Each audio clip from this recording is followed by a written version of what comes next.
Hi, I'm Dallas Taylor. And I'm David McMahon. And this is What We're Watching. Eastlake Meadows, a public housing story, will be airing on WNED PBS. And I'm here with documentary filmmaker David McMahon. Thank you so much for joining us in studio for this. Thanks for having me, Dallas. So I want to start with, what was the idea behind telling this story? Well, the story was introduced by us by some people who had been involved in the original transformation of the housing there. And they asked us to come down and see what had taken place, which was a rather impressive transformation where some failing public housing had become market rate units surrounded by housing that had increased in value, a charter school that was succeeding, lots of businesses had come in, greengrocer, banks, parks, everything was flourishing. And we thought, wow, somebody found a kind of silver bullet to resuscitate a failing public housing community. And so we decided to investigate, and after scratching the surface a little bit, we discovered that it was, of course, much more complicated. And what we saw, what had taken place was a kind of community replacement where all this transformation had occurred, which was good for the surrounding area and the community, but it had not benefited any of the people who had originally lived there, or a small amount of the people. And so then we wondered who was living there, why were they living there, where had they come from, what was life like across their years living there, and what happened to them when the bulldozers came in. So I think also watching the film, one of the unsung heroes was Eva Davis. Can you tell the audience who exactly what she was and what kind of role she played? Yeah. Eva Davis was the Tenant Association president, and she was one of the first people to move into the projects when they opened in 1970. And she had cut her teeth in the civil rights movement. She had come up from a rural area and moved to Atlanta to find housing and work, and had marched with the ministers and been actively involved in the civil rights movement. And so she was a natural organizer at this housing project when it opened.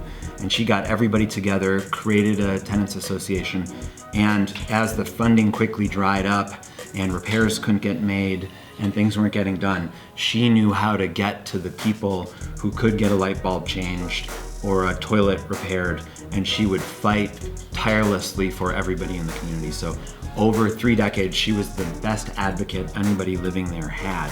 And then she was a central part of the transformation in that when the city and the private interests that were involved in this transformation got together, she made sure to have a seat at the table and to represent all the people who were living there. And she's one of the few people who did get to move back into the new housing, which took something like 3 years to go from the bulldozers first coming in to when people could actually settle into this project, into this new housing as it was reshaped. She was like a really strong person in this film. One of the parts I really liked to hear was when one of the tenants said, we couldn't get a plumber or anyone to come to the house, but I call up Eva and someone's there in like 2 or 3 hours. That's so true. And it was a community that was, as one of the interviewees says in the film, was run by grandmothers and mothers. And she was the sort of chief, sort of grandmother and mother in chief.